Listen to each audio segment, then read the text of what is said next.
Hello friends, welcome to 30 days of stock market learning. ఈ రోజు మనం 6th డే. సో ఈ రోజు మనం ఒక ఇండికేటర్ గురించి మాట్లాడుకోబోతున్నాం ఫ్రెండ్స్. ఈ ఇండికేటర్ వచ్చేసి క్యాండిల్ బాడీ పర్సంటేజ్. సో ఈ ఇండికేటర్ మనకి ఎలా హెల్ప్ అవుతుందంటే, ఇప్పుడు సపోజ్ మనకి ఏదైనా స్టాక్ బ్రేక్అవుట్ దగ్గర ఉందనుకోండి, ఆ క్యాండిల్ యొక్క స్ట్రెంత్ తెలుసుకోవడానికి ఈ ఇండికేటర్ అనేది యూజ్ అవుతుంది అనమాట.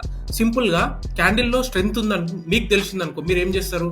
మీరు ఎంట్రీ తీసుకుంటారు అనమాట. బ్రేక్అవుట్ సక్సెస్ఫుల్ బ్రేక్అవుట్ ఇచ్చే ఛాన్సెస్ ఉంటాయి.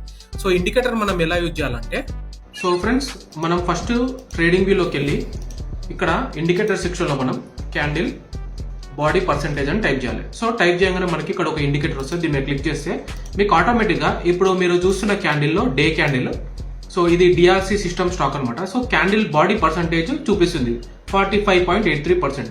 ఎందుకంటే ఇక్కడ మోస్ట్ ఆఫ్ ది బాడీ వచ్చేసి విక్ ఉంది కాబట్టి మనకి ఓన్లీ బాడీ మాత్రమే చూపిస్తుంది అనమాట 45.83%. సో మనం వేరే స్టాక్ తీసుకుందాం. సో మీరు ఇక్కడ చూసుకున్నట్టయితే ఇది పవర్ మిక్ ప్రాజెక్ట్స్ లిమిటెడ్. సో ఈ స్టాక్ లో చూడండి 82% బాడీ ఉంది అండ్ మనకి రిమైనింగ్ అంతా విక్ ఉంది. సో మనం దీంట్లో క్యాండిల్ లో స్ట్రెంత్ ఉంది కాబట్టి మనం ఎంట్రీ తీసుకోవడానికి బెస్ట్ డెసిషన్ మనం తీసుకోవచ్చు అనమాట. సో ఈ విధంగా ఇండికేటర్ అయితే యూజ్ చేస్తాం ఫ్రెండ్స్. సో ఈ ఇండికేటర్ గురించి మీకు ముందే తెలుసుంటే కామెంట్ సెక్షన్ లో కామెంట్ చేయండి అండ్ మీ ఫ్రెండ్స్ అండ్ ఫ్యామిలీతో అయితే షేర్ చేసుకోండి ఫ్రెండ్స్. అండ్ ఇంకా పేజీని మాత్రం లైక్ చేయండి.